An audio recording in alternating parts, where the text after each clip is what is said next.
This project is about the commodification of marriage in China, because the influence of traditional thinking and society's rapid development has led to a modern Chinese concept of marriage that must be based on material things, and marriage between two people seems to have become a transaction between two families. In the north corner of Shanghai's People's Park, at weekends, thousands of parents gather here with small advertisements listing their children's conditions for marriage, in order to sell goods and find marriage partners for their children. Set up a number of questions that established a basic logic for my research, with the question of whether marriage is a matter for the Chinese themselves, or for the whole family. Since ancient times, marriage in China has always required the man's family to pay a bride price and the woman's family to bring a dowry, including some expensive household goods. Entering modern life, the rapid marketization of Chinese society has also influenced the modern Chinese view of marriage. There is also a tendency for the commodities, male and female, on the marriage market to be similar in that both men and women try to be mutually suitable in terms of, for example, age, appearance and family background. Such a distorted marriage market got me thinking about what is the marriage system? When did it happen? Why did it happen? From reading essays and books, I have found that the concept of marriage was first developed in primitive societies as a way of sharing resources and establishing peaceful relationships. For example, where men were responsible for hunting and women for handling food, it is a way of exchanging obligations and commodities. So I found, in marriage, the pattern of transactions has always existed, and exchange is at the heart of the concept of marriage. And marriage seems to be closely linked to the family, so much you might even say that the marriage patterns establishes the family concept. It is not difficult to explain why marriage is obviously a union of two people, but in China it has become a union of two families. Through my research, I found that the concept of marriage as a transaction has permeated China from ancient to modern times. But in the closed and backward feudal society, marriage was mixed with more complex political reasons, and the idea of inequality between men and women. The division of marital labor between male plowmen and female weavers is still alive and well in modern China, with a history that goes back thousands of years. The Chinese model of marriage seems to have preserved cooperation. Next, I began to continue my in-depth research into what aspects of traditional marriage patterns are reflected in modern Chinese and the extent and manifestation of commercialized marriage. So I designed an interview, considering that marriage and family are closely linked, so I chose my grandparents, my parents, and my cousin and his wife as my interviewees, and I tried to find out what factors influence people of different generations to choose whom they marry.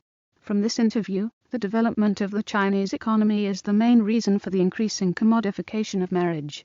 As the years go by, the younger generation of couples seems to take more and more factors and requirements into account when choosing a partner to form a family. That three essential items are essential when two young people want to start a family in all generations. This is the most potent expression of the commodification of marriage. So I started a collection of 3 wedding essentials from various periods in modern China, from the 1950s onwards, when the Chinese were still struggling to survive. Food exchange was the reason for marriage that bound two families together. Still, in the 21st century, the 3 wedding essentials have evolved directly into a beautifully decorated house and an imported car, which is becoming more and more expensive as time goes on. Once I had discovered the 3 wedding essentials as the most potent expression of the commodification of marriage, I began to focus on the design and conclusion of the final visual essay. The book's name comes from a Chinese idiom. In Chinese, this idiom means that a stream of water flowing continuously can eventually be gathered into an ocean. It is also used to describe doing something bit by bit without stopping, making careful arrangements, and planning for the long term. It also refers to the longevity of love. So I think this Chinese idiom is a good summary of Chinese consumerism and attitudes towards married life. So in my visual essay, I have tried to collect my family photos and some of the images on the internet, focusing on using visual language to tell the story of the connection between marriage and family in China, and how the commodification of the market has influenced Chinese people's marriage patterns and family consumption patterns as times have developed and changed. I collected wedding photos from the 1950s to the 21st century. As the name of the book comes from a Chinese idiom, which literally means that streams of water converge to form an ocean, I created a ripple effect on each couple's faces to give the meaning of long-lasting love. I also collected photographs of couples and families from every era, creating a memory-emotional connection for the entire visual essay. Finally, I have visually illustrated 3 of the most iconic wedding essentials of each generation in the form of pictures. Now that you can see that the Chinese were still suffering from hunger in the 1950s, it is easy to understand why a seed sow was vital for a family. It is also possible to feel at the same time that political status was not to be ignored in those days, and badges were even given as wedding gifts. By the 1960s, with people's lives largely stable and far from turbulent, some new furniture and household items were essential.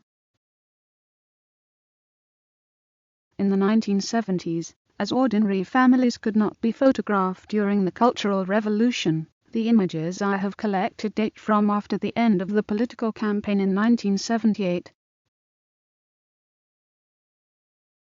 By 1980, the material life of the Chinese people had changed dramatically, which also influenced their views on marriage, and the Western-style wedding photo was the dream of many young couples of that era. Modern furniture such as televisions, refrigerators and washing machines have gradually entered the Chinese consumer market. In the 1990s, the Chinese became richer, so weddings became an important occasion for families to compete. There was a growing desire for imported goods, but the high prices also deterred some couples in those days. So far I haven't finished my Millennium Picture collection, but I'm sure I'll find many more interesting and memorable images. Thank you very much, that's all I've got.